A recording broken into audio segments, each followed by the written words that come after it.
Hello adventurers and welcome. My name is Ken and I appreciate you joining me here today with Flying Orc to do another one of our FoundryVTT tutorials and guides. In this one I'm going to be showing you a little bit of what I touched off in the last episode, which is sound and ambience and how you can use those to impact your game world and make it a little bit more immersive. There's various things you can do, like you can just add sound files to your map, and when your players walk past they'll hear those sounds, but when they leave the vicinity they won't. You can have sound interact with the map itself and the environment, and you can also have sounds that just play when your players, for example, join a map, or even when you choose. So what we'll do is we need to create a playlist to get this started. So let's start there, and then I'll take you through all of the different possibilities when it comes to sound. So first of all, you go to audio playlists here, and what I'll do is I'm going to add an ambience playlist, create playlist. And you'll get an option here. You can change the name. You can have different options here when it comes to the versions of playback that are available. So sequential playback means that it'll play everything in order. So if I click this play button and there's 10 tracks in my ambience playlist, it will just play track 1, track 2, track 3, track 4. And it'll do that all the way to the end and then stop. Shuffle tracks is, I'm sure everybody's familiar with what shuffle is, but it may just start randomly on track 2, then go to track 6, then track 1, then track 5, right? That's what shuffle does. It just randomly picks the songs in any order. Simultaneous playback means that every sound in the playlist plays back. This is especially useful if you're using a lot of ambient sound files or maybe music and ambience in a specific location, and you just want them all to play at once. You just click play on say the tavern playlist, and it'll do all the specific background ambience and music and stuff and just keep going, right? And soundboard only is if you have a lot of, like, let's say you're out in the jungle and there's a storm and you have the sound of animals making various noises and different things that you want to kick in at the right moment. You'd use the soundboard only option, so it plays it just once and only plays that file. And then what you can do then is add like a bunch of them. So you could have like thunder and lightning or ambient sounds that are just momentary, like a lion roaring or something. What you can also do with soundboard only that I kind of like is that if you have a song that's set for, say, I like to have specific, I'm a trained sound technician. That's what I studied in college. So I go a little bit overkill on the sound. But what I do like is that using the soundboard only mode for, say, specific songs for your BBEG encounters or important people, you know, and I play that same song if they encounter them in the background or somewhere along the way. And, you know, I give it an energy and a feel that that goes beyond just the actual token itself or the story itself. It's like a feeling you get whenever you encounter this, giving it a bit more of an immersive vibe to it. Soundboard only allows you to then just click on whoever song it is. It'll just play that song and then won't continue playing. It won't loop around and it won't play the next song. So it's pretty handy. What you can also do is playlist description. So just so ambient sounds. You can just do that, and bulk import. You can browse files. So what I can always do is I have a ton of sounds already, so I can go to my sound, my ambience, and then if I select this directory, it will just take all of this. Now I've got a lot of these from different places like Patreon and stuff like that, and at YouTube and various other places for my home game. The patrons that I subscribe to, I will leave in the section below to just explain where the sounds came from, and of course give credit to the artists because some of them put a lot of work. There's definitely some amazing ones out there. I will leave that in the section below. I also use things like Artlist to get music, and I use that to get sound effects as well for things that I do. Even some of the sound effects that I use for the intro video, I got those from, say, the BBC Sound Library. That's a free sound library. I can leave that in the link below as well. But the BBC Sound Library is a library of ambient sounds and background sounds and things that the BBC use for their own TV shows and productions and stuff that they put free to the public. So because that's an amazing source for those kind of things, and if you're really getting into this, it's a good place to go and just get some free ones.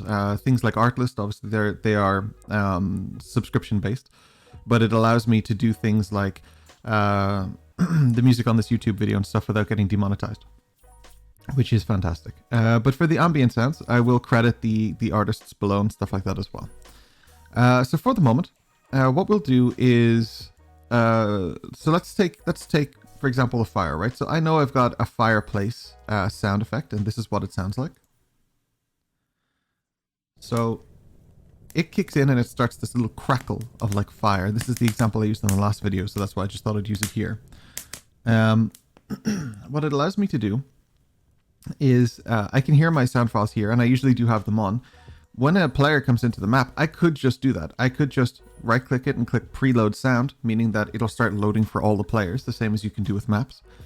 And then I give it a few seconds while I'm just explaining and I'm getting the map set up. And then when they come in, I could just hit fireplace and they just hear the fireplace sounds, and they hear that in the background then as they go through the map, and that's fine. You know, there's nothing wrong with that. Absolutely nothing wrong with that. I can also use, for example, say I know I have tavern sounds. So let's say it's a quiet tavern. Maybe I want this as well. So it's just the sound of somebody, you know, sweeping and interacting. There's a fire going. You could just have this going, and that's totally fine. People wouldn't really think much about it as they make their way through the map. It's nice to have an ambient sound file. But what if you didn't want to use this ambient sound file and you wanted to use something maybe a little bit more specific to this room? Because this sounds like the tavern room, right? So this is what you'd want. So why don't we take a look at how to do that then? So what I'll do is I'll stop this here. And if you go sort of over to this menu here on the left, you've got your sound files. You can place an actual sound file. So what I could do is I could place this sound file right here. Perfect. It's clipping through the windows, but we can stop that now in a second. So what I'll do is I go to my path to audio. I have this set up here already from the last episode. And what I can do is I can just go, let's say tavern, right? So let's say tavern quiet, okay? Create ambient sound. What it means is that if I click here, preview ambient sounds, and move my mouse over, I can hear the ambient sound, right? So now when the players are in this room, they'll hear it. But as you can see, when my mouse moves further away, it fades quieter. And when I get closer, it fades louder, right? Or like the fade in and fade out, basically. This is the central point of the sound. So if I want that to be somewhere where, like perhaps it'll fade in and out for them, I can put it here. Or even just say here in the middle of the room, and then when they're moving around the room, it just gets a little louder and a little quieter. You can move it closer to the fire if you want to have that fire effect.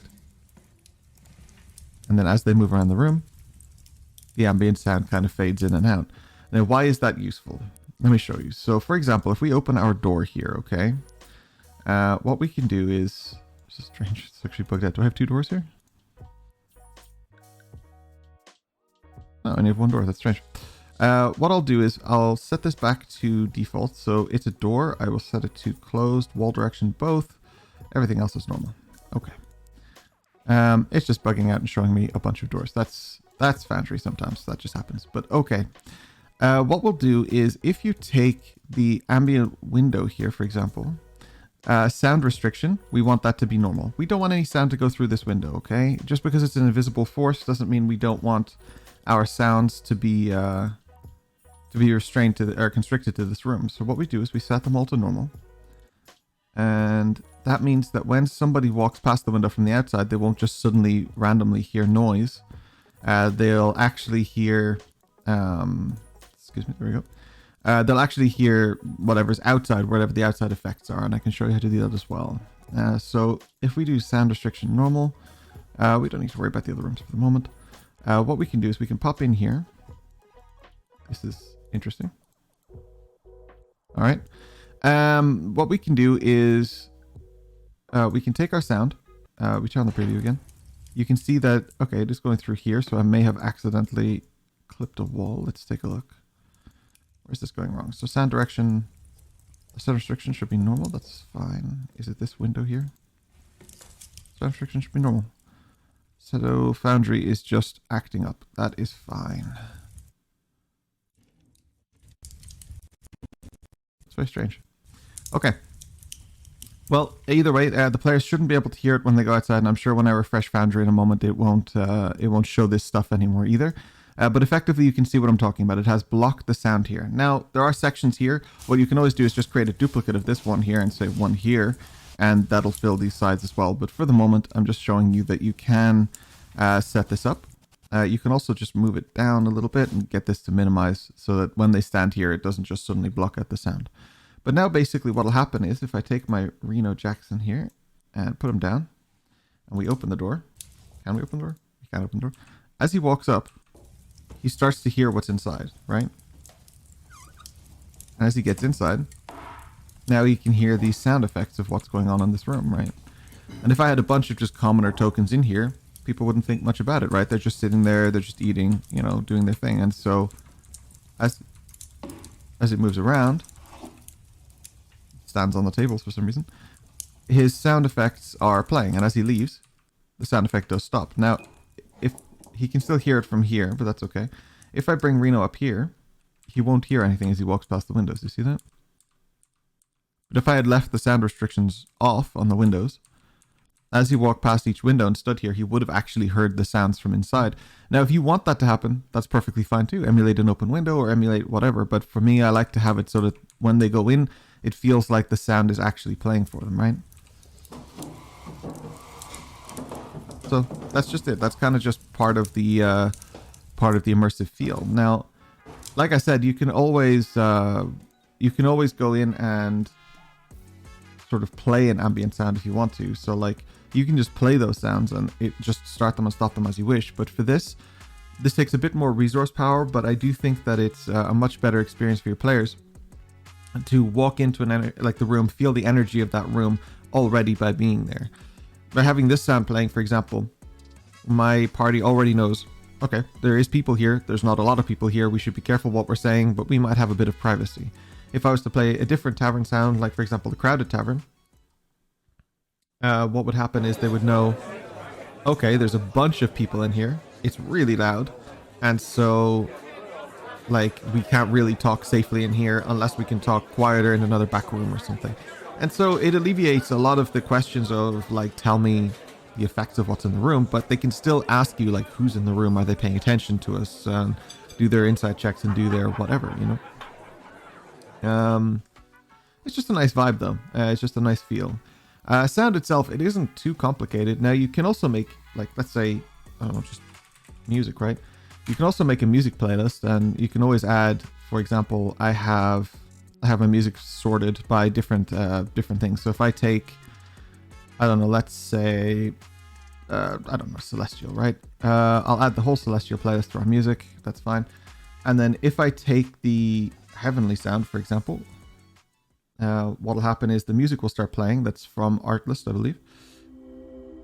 And you hear it in the background. Now, it's not very taverny music, but you know, we can always add taverny music. So what you can always do is, again, edit the playlist. And again, you can bulk import on top of what you have. So let's take a look at our tavern music. Here's a bunch. So select this directory.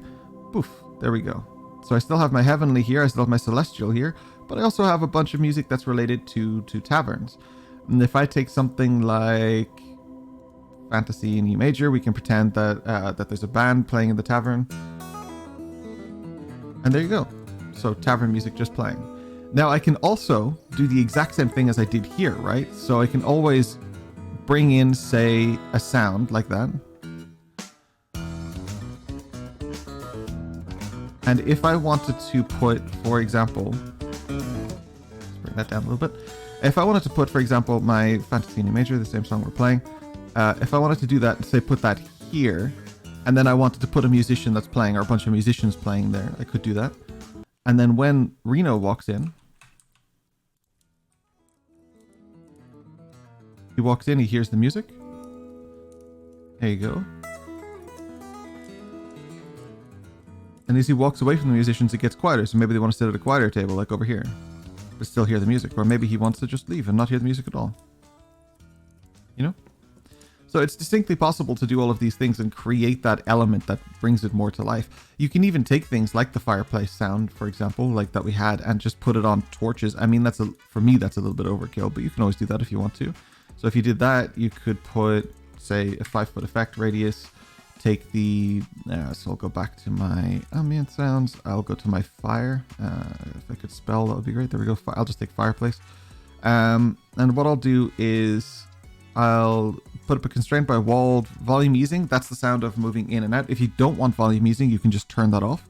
There's your effect radius, your coordinates and everything as well. You can even have it so that, for example, if the fire isn't lighting during the day, so when we switch the map to daytime, all the torches and lights turn off and the fireplace turn off, So we don't need a sound of the fire. So we can have the exact same darkness activation range on this as with the fire. I'll show you that now in a second. So, but what I'll do here is, if I take the fireplace and let's say put it at, I don't know, 0.3, right? I can create this ambient sound, and then this is now that sound, right? And if I take this and I put it on, let's just say all the torches, right? No big deal. It just means if they get close to the torch, they'll hear it. But then we want one for the fire as well. So we want to make this, I want to say 40 feet. It's huge, right? But we want the volume easing on. So an activation darkness range. Now let's set this to 0.3. So it's already set. That's even better. And these are all set, right? Yes. Okay. So perfect. What we'll do is we can delete that. Let's switch back to Reno here.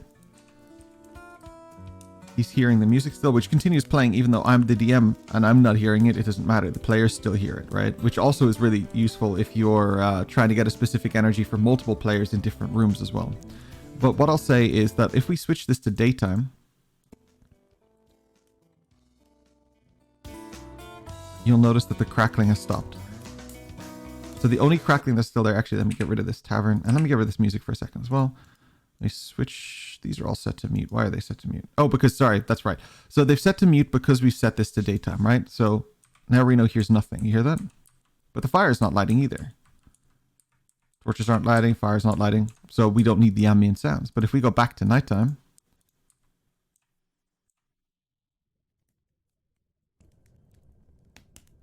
here, the fireplace is kicked in.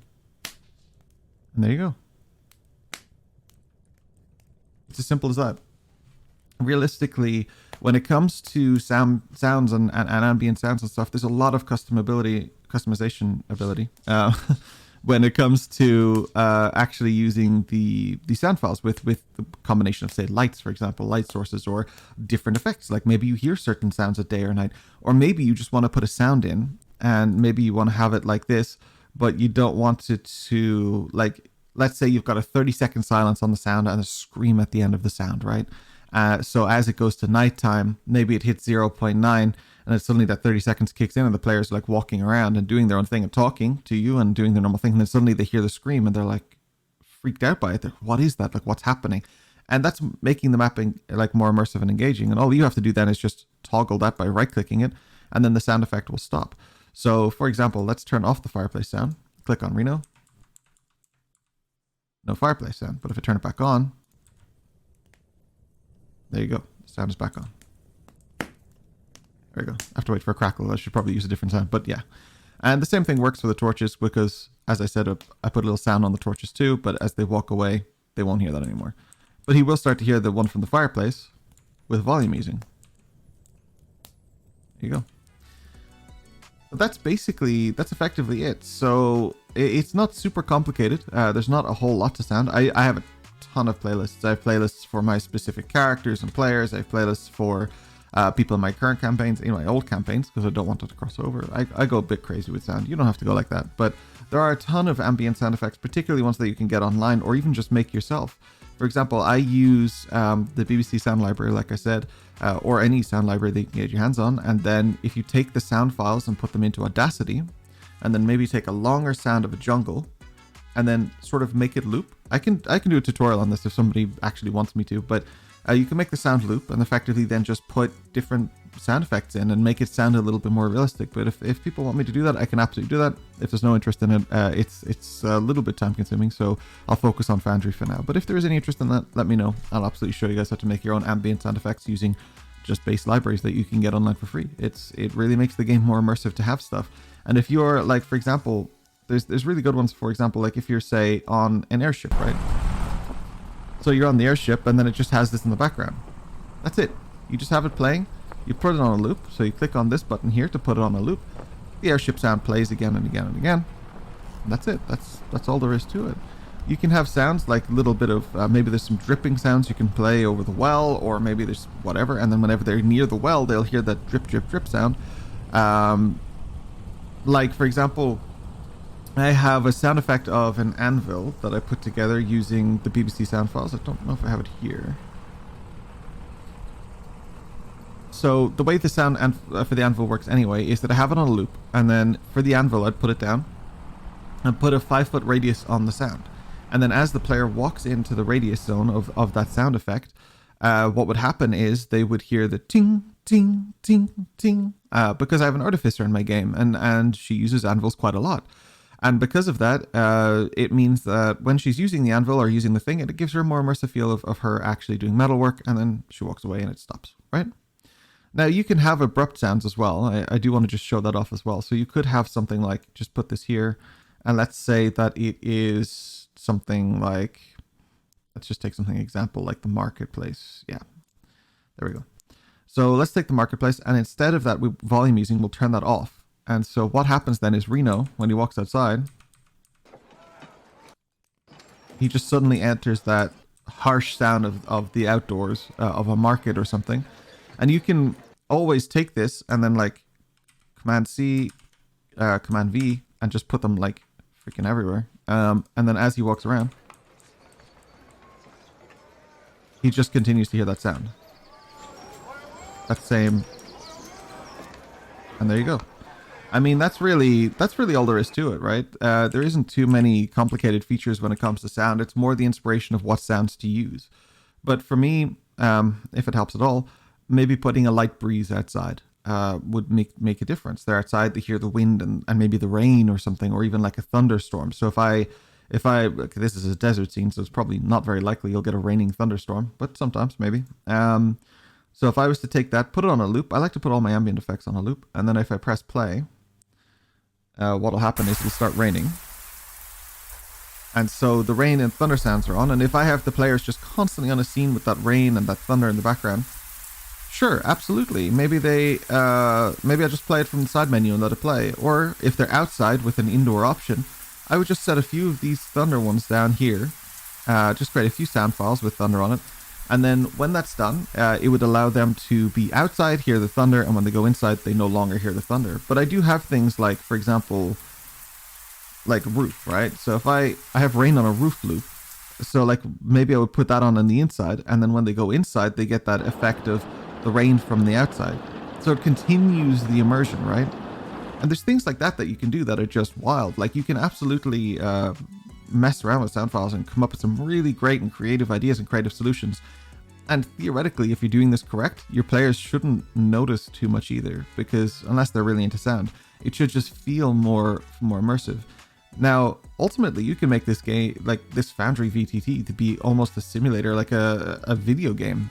You can play it top down, and you can do a lot of different things with tokens, which I'll talk about soon. You can have a whole bunch of different tokens. But like when you're doing stuff like this, you can make this really, really an immersive experience. One of the things I love about Dungeons and Dragons, for example, is playing D&D and having the energy the same. You can get like candles that have scents, like the swamp candle and stuff. They're made for tabletop games, right? And you can have that, and when all the players are around, they can smell it. And you can have like on your board, you can have all these sort of emulated effects, and you can play sounds through speakers. But when you're playing online, it's a bit harder to emulate this and give it that same vibe and that same feel and that same energy. So instead, what you do is you deflect that energy and use things like the sound options here or whatever to come up with a much better process for creating an immersive environment for your players to explore and to wander around and do things in. It just gives the game a nicer touch, I feel. Is it mandatory? Absolutely not, but none of this is. As long as you can import a map and tokens and fight, that's all you really need. All the extra details are just to really sort of do your pre-game stuff, just to make sure that it's all set up, and then when your players play, hopefully they just have a really amazing time. And ultimately, that's what D&D is for me. It's everybody's included, right? It's a place for everyone to really enjoy their stuff, and I like putting 110% in, because then the players get that entire experience, and it just everything, every little bit adds to it, right? So anyway, I appreciate you being here with me today, and hopefully this helped you. If you have any questions or any problems, or if you want a guide to how to make your own ambience using free files or any of that stuff, let me know. I will absolutely do my best to assist. Next up, we have a few things. I'm going to try and focus on tokens and combat and stuff shortly, because we're at that point now where you have your map, you have your sound, you have your light. Let's figure out how to get them to fight, right?